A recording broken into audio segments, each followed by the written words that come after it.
مسلمانوں، سب نمازیں خصوصاً بیچ کی نماز یعنی نماز عصر پورے اہتمام کے ساتھ ادا کرتے رہو اور اللہ کے آگے ادب سے کھڑے رہا کرو۔ پھر اگر تم خوف کی حالت میں ہو تو پیادے یا سوار جس حال میں ہو نماز پڑھ لو۔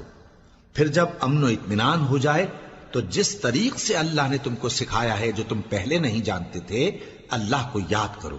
اور جو لوگ تم میں سے مر جائیں اور عورتیں چھوڑ جائیں، وہ اپنی عورتوں کے حق میں وصیت کر جائیں کہ ان کو 1 سال تک خرچ دیا جائے اور گھر سے نہ نکالی جائیں۔ ہاں، اگر وہ خود گھر سے چلی جائیں اور اپنے حق میں پسندیدہ کام یعنی نکاح کر لیں تو تم پر کچھ گناہ نہیں، اور اللہ زبردست ہے، حکمت والا ہے۔ اور مطلقہ عورتوں کو بھی دستور کے مطابق نان و نفقہ دینا چاہیے، پرہیزگاروں پر یہ بھی حق ہے۔ اسی طرح اللہ اپنے احکام تمہارے لیے بیان فرماتا ہے تاکہ تم سمجھو۔ بھلا تم نے ان لوگوں کو نہیں دیکھا جو شمار میں ہزاروں ہی تھے اور موت کے ڈر سے اپنے گھروں سے نکل بھاگے تھے؟ تو اللہ نے ان کو حکم دیا کہ مر جاؤ، پھر ان کو زندہ بھی کر دیا۔ کچھ شک نہیں کہ اللہ لوگوں پر مہربانی رکھتا ہے، لیکن اکثر لوگ شکر نہیں کرتے۔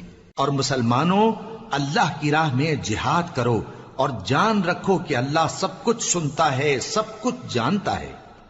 کون ہے کہ اللہ کو قرض حسنہ دے کہ وہ اس کے بدلے اس کو کئی گنا زیادہ دے گا؟